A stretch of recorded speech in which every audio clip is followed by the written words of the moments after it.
Welcome back to The Explainer. Last time, we covered how FPSOs tie into marine-class societies and how fixed platforms rely on their structural steel. But today, we're tackling the absolute trickiest case out there. We're talking about the Mobile Offshore Drilling Unit, or MODU. So, buckle up, because our hazardous area classifications are about to hit the road. Okay, let's dive into this. You see, unlike your standard FPSOs and fixed platforms that essentially stay bolted in place for decades under a single set of rules, a MODU's whole identity is about mobility. Think about it. A single rig might drill in the North Sea in the spring, move to the Gulf of Mexico by summer, and end up off West Africa by winter. Its documentation doesn't just have to be good, it literally has to survive and remain fully compliant across all three of those totally different jurisdictions. And because of that crazy mobility, a MODU's document set carries the heaviest regulatory load of them all. Honestly, sometimes it feels like the paperwork weighs more than the rig itself. The baseline here is international. You're dealing with the IMO MODU code, and SOLAS everywhere it goes. But wait, that's just the foundation.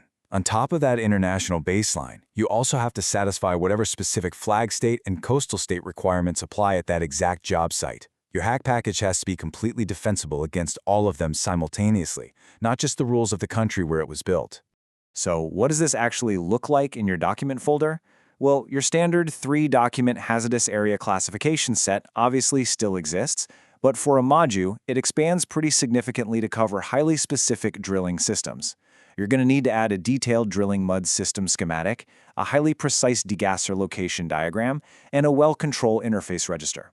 That last one is absolutely crucial because it cross-references the drilling package's blowout preventer, or BOP, against your nearby electrical X equipment. And this brilliantly illustrates the physical engineering anatomy we're talking about around a MODU's wellbore. Look at how the BOP and the open substructure completely dictate those hazardous boundaries. Because of well-testing operations, the area right around the bell nipple is highly classified. The open derrick floor allows for ventilation, which creates a 3-meter Zone 2 radius. But those inadequately ventilated below-grade areas, like the sump, they trap gases, making them a strict Zone 1. You have to map this entire physical layout flawlessly in your expanded document set. Now, what's really interesting about this slide is the mud system. Active drilling mud brings hydrocarbons straight up to the surface, making it a major source of release. The journey of that mud through the shale shaker and the degasser is critical. In fact, the exact location of that final degasser acts as the ultimate dividing line for your classification. Everything handling active mud right up before discharge, that is a continuous Zone 0 hazard. Meanwhile, the enclosed spaces surrounding it become Zone 1. Your documentation literally has to map this degasser perfectly. Which naturally brings us to the overarching international standard.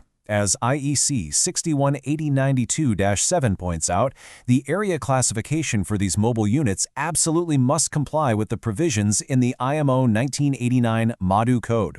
It gives us our solid engineering baselines for things like those BOPs and mud systems we just looked at. But listen up, because this is exactly where operators fall into a massive compliance trap. The trap is assuming that just because a HAC package was approved for one contract location under these codes, it somehow magically transfers over to the next location automatically. So the crucial point is this. Think of a MODU's documentation like a cargo ship crossing international waters. The physical ship itself and its hazardous zones, well, they don't change at all. But when that ship crosses into a new country's port, that new jurisdiction demands a brand new, localized custom stamp right on top of the existing paperwork. A MODU operates the exact same way. The core zones stay constant, but crossing into new waters demands a fresh layer of localized verification. Okay, let's test your active recall on this jurisdictional trap. Imagine you're managing a MODU. Its hack package was fully reviewed, stamped, and approved while working in Country A. The rig finishes the well, pulls up its risers, and heads over to Country B for a brand new drilling contract. Now, the physical rig hasn't changed a single bolt. Is your existing classification package automatically valid to just start drilling in Country B? What do you think? The answer is an absolute emphatic no. You have to re-verify against the new jurisdiction every single time. Even though the physical geometry of the rig and that international IMO baseline remain perfectly constant, your documentation must be legally defensible against the specific coastal authority of Country B. You have to secure that new customs stamp, so to speak. Let's move to and see how this builds into our next topic. We have now officially conquered the engineering side of offshore hazardous areas. You've seen FPSOs add marine-class cross-referencing, fixed platforms tied to structural steel, and MODUs carry that massive multi-jurisdictional load. But honestly, understanding the engineering is only half the battle.